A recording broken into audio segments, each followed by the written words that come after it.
ये जो 9 साल की बच्ची के साथ जो घृणित कृतज्ञ किया गया है, मेरे ख्याल से ये मानवता को शर्मसार करने वाला काम है। ऐसा मतलब कोई कल्पना भी कैसे कर सकता है, सोच भी कह सकता है, क्योंकि छोटी बच्चियां जो कि आने वाले हमारे देश का भविष्य है और बच्ची सबके घर में होती है। मैं भी एक बच्ची की माँ हूँ और इस तरीके से होते हुए हम अपने देश को और अपने आने वाले भविष्य को क्या दे रहे हैं। अगर हमारे देश में बच्चे, महिलाएं और अगर छोटी बच्चियां ही सुरक्षित नहीं रह पाएंगी तो हम आने वाले भविष्य को क्या देंगे। कैसे मतलब समाज की हम कल्पना करते हैं और किस समाज की ओर हम अग्रसर हो रहे हैं, किस समाज की ओर हम जा रहे हैं।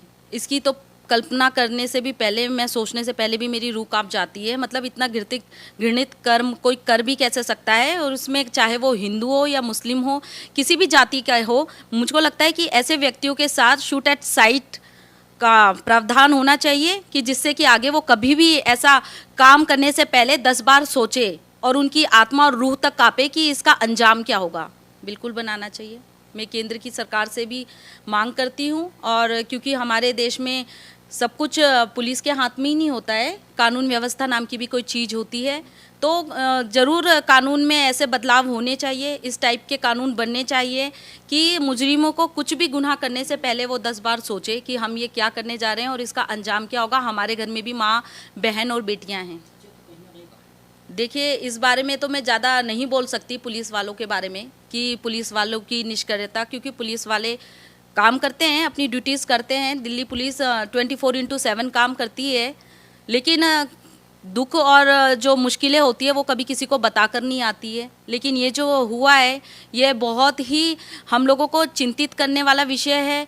और मेरे ख्याल से एक तो होती है मिस हैपनिंग जो अनजाने में होती है, लेकिन ये जानबूझ के किया गया है। तो ये कोई गलती नहीं है, ये गुनाह है और हर गुनाह की सज़ा होनी चाहिए। देखिए, सारे के सारे लोग हकीकत में अपनी सिर्फ यहाँ पे राजनीतिक रोटियां सेक रहे हैं। मुझे लगता है कि इस नाजुक मामले को राजनीतिक मामला ना बनाया जाए और पीड़ित परिवार के साथ आप सहानुभूति रखिए, उनको इंसाफ दिलाइए। और हम इंसाफ की मांग करते हैं, मैं इंसाफ की मांग करती हूँ कि उसको इंसाफ मिले।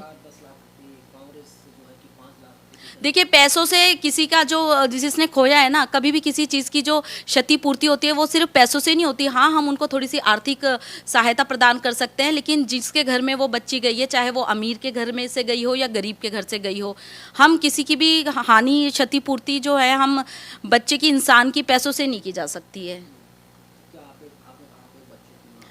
मैं तो बच्चे की माँ होने के नाते ये बोलती हूँ कि हम अपने आने वाले समाज को इतना सुदृढ़ समाज बनाएं कि हमारी बच्चियाँ एकदम खुले समाज में जिए और निर्भय होकर एकदम खुलेपन से वो कहीं पर भी जाए। और हम लोगों का भी दिल धुक धुक करता है जब तक कि हमारे बच्चे घर नहीं आते। इवन हम 10 मिनट के लिए अपने बच्चों को नीचे नहीं भेज सकते हैं। तो ये कानून, हमारे देश का कानून सही नहीं है, या हमारे देश के, मेरे को लगता है कि हर एक इंसान को, हर एक लड़के को उनको अपने आप में सुधार लाना पड़ेगा। और माँ बाप का भी ये फ़र्ज बनता है कि हम अपने संतान को, अपने बच्चों को एक अच्छी आदतें डालें और उनको एक अच्छा संस्कार दें, जिस संस्कारों के तहत उस बच्चे का पालन पोषण हो और वो संस्कार परिवार से आए। सबसे ज़्यादा तो संस्कार जो होते हैं परिवार से आते हैं। जब तक हम अपने बच्चों को संस्कार नहीं देंगे तब तक हम लोग इस तरीके से अंधेरे में और डर डर के जिएंगे।